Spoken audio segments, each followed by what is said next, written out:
When humanity colonized the TRAPPIST-1 system in the late 31st century, few expected the seventh planet Elarion Prime to become the most enigmatic.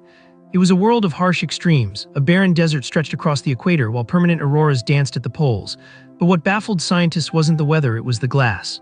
The deserts weren't made of sand, but fused silica plains, smooth as mirrors, stretching endlessly. Telescopic scans revealed patterns in the reflective surface, perfect fractal spirals that seemed etched by precision. These weren't random. Something or someone had carved them over hundreds of kilometers. Expedition teams attempted to land, but every time they neared the surface, systems malfunctioned. It was as if Elarion Prime didn't want to be touched. That changed when a lone robotic drone, an obsolete model named HESPA-9, broke through the interference. What it recorded changed everything. The drone transmitted images that couldn't be explained by geology. Beneath the glass was a labyrinth of structures, towering crystalline cities upside down beneath the surface, as if a parallel world was frozen in the reflection. There were signs of movement, elongated figures, vaguely humanoid, drifting as if underwater. Radiation levels were normal, temperatures stable. But when the drone sent a sonar ping downward, the reflection replied, not as an echo, but as language. A language not based on sound or light, but on resonant delay. Timing itself carried meaning. Earth's top AI linguists were stumped. Then the breakthrough came. A young deaf scientist named Malika Yao realized the pings were musical. She began composing responses on a digital harp tuned to golden ratio intervals. The mirror cities pulsed back in harmony. Contact was made. The beings beneath the glass called themselves Caelari, though even that name was an approximation of their concept of identity. They were ancient, older than human memory could compute, and they lived in a quantum fluid state suspended just nanometers beneath the fused surface. Their civilization was not built with hands, but with harmonics.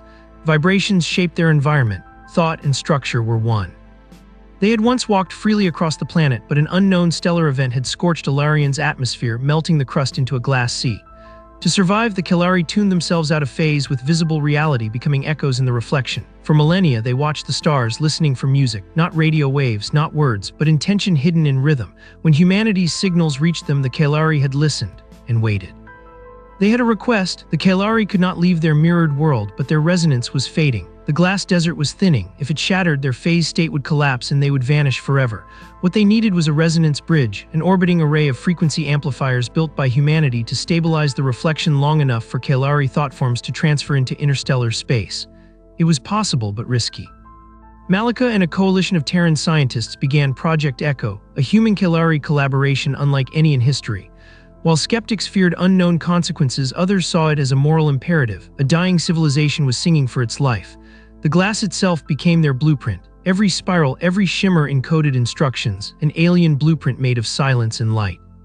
The array was completed just days before a meteor storm was due to strike the desert. As the array activated, the skies over Elarion Prime turned violet and the glass began to hum, not with static, with song. One by one, the Caelari transferred, leaving their shimmering world behind, their forms riding the harmonic waves into storage cores orbiting the planet. As the last city flickered and dissolved beneath the surface, the desert cracked and turned to dust. But the Caelari were not gone.